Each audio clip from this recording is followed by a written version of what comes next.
بلاش تعمل زي انا حاولت استحضر شيطان ومن ساعتها حياتي اتقلبت جحيم. حاولت استحضر شيطان في بيتي واللي حصل كان مرعب. انا شاب مصري كنت بحب اقرأ في عالم ما وراء الطبيعة والجن، بس عمري ما كنت اتخيل اني اعيش كابوس من اللي كنت بسمعه بس للضحك والتسلية. كنت دايما فضولي، وكل ما امي تقولي ابعد عن الكلام ده كنت بضحك واقول لها يستحيل ده يحصل معايا، لحد ما دخلت جروب سري على الفيسبوك اسمه السحر الاسود الابليسي، وكتبت اني عايز استحضر شيطان. وصلني طلب صداقة من واحد اسمه ابن لوسفير، بعتلي طوس وطلسم وقال لي لو عملتها ما تلومش غير نفسك. استنيت البيت ينام، دخلت الحمام، شمعتين مرايتين، قعدت على الارض وبدأت اقول الطلسم بصوت واطي ومرعب. اقسم عليكم بحق الاسم اللي اوله قال واخره قال، اين ميمون اين زوبعة. الشموع بدأت تتراقص،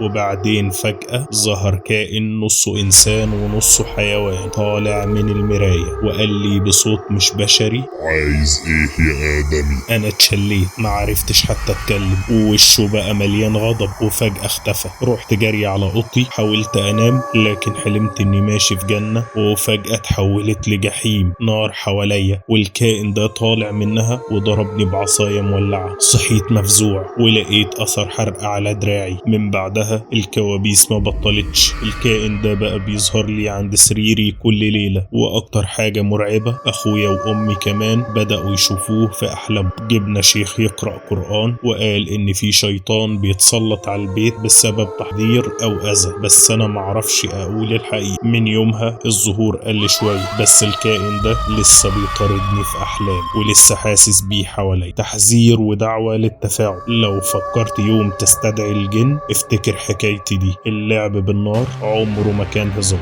ولو حصل معاك حاجة غريبة احكيلي في الكومنتات، يمكن تكون مش لوحدك. وادعم الفيديو ده بلايك وتابعني.